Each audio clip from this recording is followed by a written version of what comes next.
Si quieres alcanzar el equilibrio entre tus finanzas, tus relaciones y tu bienestar, has llegado al lugar indicado.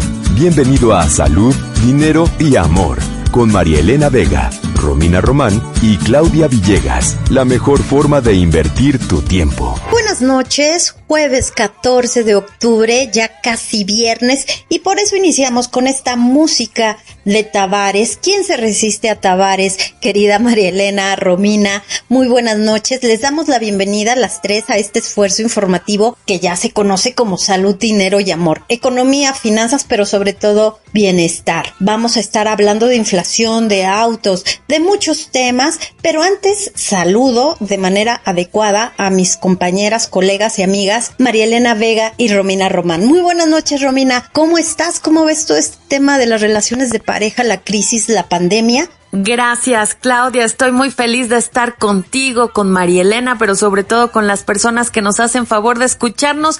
Maravillosa selección musical. Temas de los 70s, mis favoritos, por supuesto. Y bueno, pues como bien dices tú, información muy interesante por lo pronto, aunque parezca disco rayado. Yo sigo insistiendo que es importante mantenernos con doble cubrebocas, gel antibacterial, evitar lugares concurridos, porque aunque hay una disminución, los contagios todavía continúan. Muchas gracias, Romina, por esa recomendación que no debe faltar. Hay que repetirla. Sigan cuidándose, sigamos cuidándonos. Y también saludamos con muchísimo gusto a nuestra querida María Elena Vega. ¿Cómo ves el cierre de semana, María Elena? Gracias, Claudia. Qué gusto saludarte. Romina, muy buenas noches. Amigos, acompáñenos. Así es, Claudia. Ya fin de semana, comienza el fin de semana y con mucha información. No se va a arrepentir. Quédese con nosotros la próxima hora. Le vamos a traer información que seguro le va a ayudar a tomar y a generar mejores condiciones. ¿Qué vamos a tener, querida Romina, en este 14 de octubre? Cuéntanos, por favor. Gracias, Claudia. Vamos a abrir el programa con una entrevista muy interesante con Enrique de la Madrid. Prácticamente todos lo recuerdan.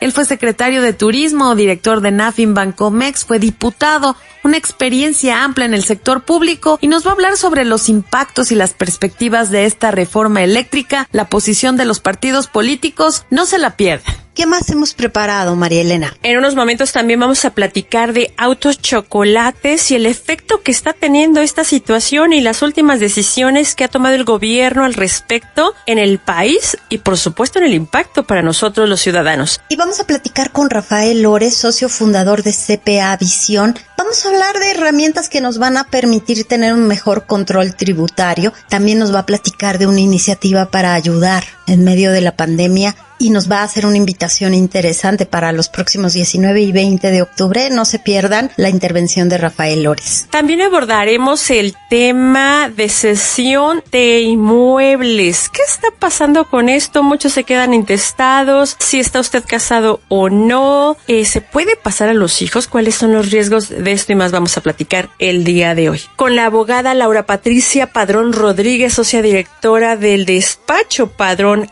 Abogados. Y como nos escucha, amigos, en todo el país, vía iHeartRadio, vía 88.9 en su computadora o en su dial radiofónico. Bueno, pues somos Salud, Dinero y Amor. Vamos a tener un programa lleno de información, de mucha empatía. Y sin más preámbulo, comenzamos. La entrevista en Salud, Dinero y Amor por 88.9 Noticias. Y como se lo adelantamos al inicio del programa, ya está con nosotros en la línea Enrique de la Madrid Cordero. Ustedes lo recuerdan y lo conocen muy bien. Él fue secretario de Turismo, ha sido director general de Nafin Bancomex, de la Financiera Rural, fue diputado federal, entre muchos otros cargos. Enrique, buenas noches, qué gusto saludarte. Muy buenas noches, Romina, Claudia, María Elena, me da gusto platicar con ustedes y con su público. Gracias, Enrique, el gusto es nuestro como siempre, y en los últimos días hemos visto diversas críticas, entre ellas la tuya, respecto a la reforma eléctrica que propuso el presidente López Obrador. Los analistas alertan sobre desabasto, sobre salida de inversión, impacto en la economía, el medio ambiente, pero ¿cómo estás viendo tú la posible aprobación de la reforma? ¿Cómo estás viendo la posición del PRI? Pero sobre todo el impacto real que tendría en el país, en los mexicanos y en la economía. Sí, cómo no. Bueno, pues primero yo sí creo que la iniciativa que mandó el Ejecutivo no es una iniciativa que le ayude a avanzar al país, porque las consecuencias de prosperar serían energía más escasa, más cara y sobre todo más sucia. ¿Por qué más escasa? Porque ahora volvería a haber un monopolio de Estado para producir electricidad y al final el gobierno no tiene los recursos necesarios y suficientes para atender toda la demanda. No lo ha tenido nunca y se lo estarías quitando además a temas tan importantes como la educación, como la salud, como la seguridad. No se justifica desviar dinero de los mexicanos, de atender temas como educación, salud, vivienda, en fin, y mandarlo a un monopolio de Estado, donde hoy hemos podido atender la demanda de electricidad precisamente combinando recursos públicos y privados. Sería cara porque le estaríamos produciendo sobre todo a partir del combustóleo.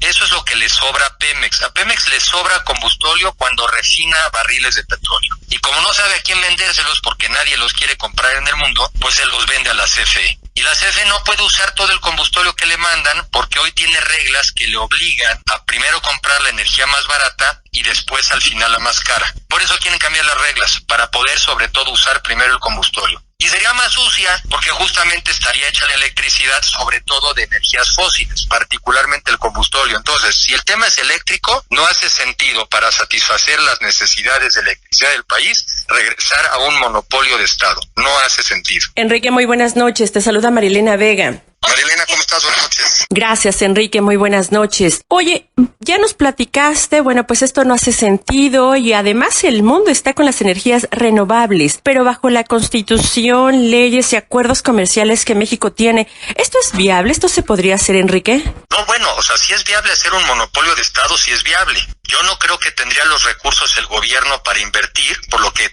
terminaríamos, ¿se acuerdan ustedes? Cuando ustedes no, porque son unas niñas. Pero yo que ya no soy tan niño, yo viví la época de los apagones en la Ciudad de México. Sí, claro, nos tocó. Y cuando llovía, peor. Y en parte, pues porque no teníamos la capacidad suficiente ni la tecnología. Ya no vivimos con apagones, aunque han empezado a surgir otra vez. Entonces viviríamos con apagones porque no tendría el Estado los recursos suficientes. Las plantas hoy en día para generar electricidad, muchas de estas las están construyendo los privados. Quiere decir que el gobierno no tiene que invertir en eso, pero el gobierno sí está pudiendo comprar la luz para luego vendérnosla. Para eso sí le está alcanzando. Pero para ahora dedicarse a hacer la que haga todas las plantas que generen electricidad, no da. La cobija en México no da. Y si te la quieres llevar al monopolio de la electricidad, vas a descobijar incluso a los más afectados y a los más pobres de los mexicanos. Yo digo que no da. Enrique, buenas noches. Te saluda Claudia Villegas. Has dicho que gracias a la colaboración o a las inversiones mixtas, sector público y sector privado en la generación de electricidad, se está cubriendo la demanda. También el Consejo Coordinador Empresarial, a través del CESP, ha dicho que no se necesita una reforma constitucional, sino una mejor reglamentación. ¿Qué opinas al respecto? A ver, yo creo que hay que estar abiertos a que siempre los esquemas se pueden mejorar. Por ejemplo, este tema del autoabasto, que surgió ya hace muchos años en México, y que se queja, entiendo, la CFE de que quizá algunos están pagando una tarifa muy baja de porteo. Para eso no necesitas cambiar la Constitución, ¿no? O sea, para eso pues te sientas a negociar y ves cómo puedes mejorar algunas cosas. Si en algunos temas la CFE tiene temas que pudiera mejorar, pues que lo mejore, pero que no lo use de pretexto para generar un monopolio de Estado. Para empezar. Entonces, todo se puede mejorar, pero así como que para eso cambiar la Constitución y por eso se nos ocurrió el monopolio y por eso se nos ocurrió deshacer los organismos reguladores y por eso se nos ocurrió concentrar el poder, no me la compro. Esta más que una reforma energética también es una reforma política. Imagínense ustedes el día de mañana que le cae gordo al director de la CFE, le cae gordo un estado, o le cae gordo un municipio, o le cae gordo una empresa. Pues le apaga la luz. Cuando México incluso debería de ir al revés. Imagínense nomás para seguir el argumento que ahora nos propusieran que por qué no vuelven a estatizar Telmex. ¿Por qué no cada uno de nosotros, en lugar de poder comprar teléfonos o internet con muchas empresas, por qué no otra vez se lo compramos nada más al monopolio del Estado que se llama Telmex? ¿Verdad que no nos haría sentido? ¿Verdad que no nos parecería una decisión inteligente? Pues igual de poco inteligente es esta. En electricidad deberíamos de poder las personas generar nuestra propia electricidad y con eso quitarle una carga a la empresa de Estado para que siga ayudando a los mexicanos que tienen menos posibilidades. Pero ¿por qué nos van a quitar la oportunidad de generar nuestra propia electricidad e incluso eventualmente de venderla? no hace sentido, es un mal pretexto decir que hay cosas que mejorar para generar un monopolio de Estado. No me la compro. Enrique, tú has sido secretario de Turismo, director de Nafin Bancomex, director de la Financiera Rural. Estuviste en el equipo de transición cuando ganó las elecciones Enrique Peña Nieto, pero sobre todo también fuiste diputado federal, Enrique. ¿Cómo estás viendo las posibilidades de que se apruebe esta reforma eléctrica? Y también cómo estás viendo al PRI dando bandazos de sí, no. O sea, ¿qué posibilidades reales hay de que se apruebe y de que se apoye esa reforma? Pues primero hay que recordarle a la gente, ¿verdad?, que muchos de los legisladores, incluso de esa legislatura, hoy lo son otra vez y pareciera ser que están dudando de lo que votaron, lo cual pues no deja de ser raro. Segundo, hay que recordar que los miembros de la alianza, de la cual forma parte el PRI, fue decirle a los ciudadanos que sería un contrapeso contra medidas arbitrarias. Eso fue lo que fueron a ofrecer. ¿Cómo es que ahora, cuando llega una medida donde realmente peligra el país, dicen que la van a pensar? Entonces, ¿qué? ¿Le mintieron a la gente cuando dijeron que iban a hacer un contrapeso? ¿O en qué ley estaban pensando que se iban a defender? ¿Contra una ley de la Lotería Nacional? ¿O cuál era la que iba a preocupar? Y la otra, ¿cómo van a ir los legisladores, que hoy son diputados, pero que fueron a 30 distritos, o todos los diputados de distrito que ganaron, cómo van a ir a decirles que iban a hacer contrapeso y ahora decidieron votar a favor? Y la otra, yo fui diputado plurinominal y le agradezco a las personas que en su momento me apoyaron, pero yo no me debía a esas personas, me debía a mi país. Entonces también es un mal argumento que he escuchado que esgrimen algunos plurinominales, que se la deben a alguien. No se la deben a nadie, se la deben al país.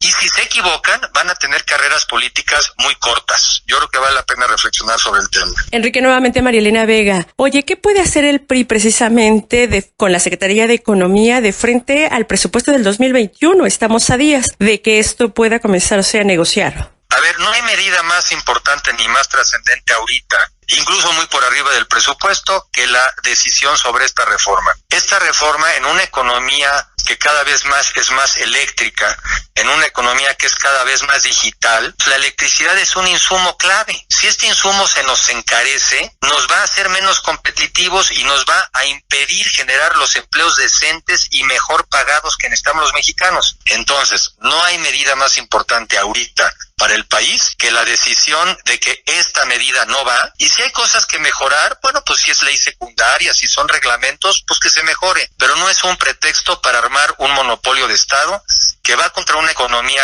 competitiva y va contra un sistema democrático donde necesitas equilibrios de poder. Enrique, otra vez Claudia Villegas, ¿cómo ves a la iniciativa privada que no está construyendo pues los argumentos que nos hagan pensar que la reforma eléctrica aprobada por Felipe Calderón, impulsada por Peña Nieto, pues sí fue una buena idea? ¿Qué está pasando con los argumentos de la iniciativa privada, Enrique? Bueno, a ver, yo creo que el sector privado tiene que ponerle ejemplos a los legisladores, ejemplos de cómo gracias al sistema que hoy tenemos, ellos han podido generar empleos decentes y bien pagados. Ellos tienen que llevar ejemplos. El sector privado tiene que poner ejemplos concretos de cómo esto le ha permitido al país avanzar. Y ejemplos concretos de que los aumentos de la electricidad implicarían dejar de generar empleos y también implicarían demandas internacionales, juicios que no pagaría el gobierno.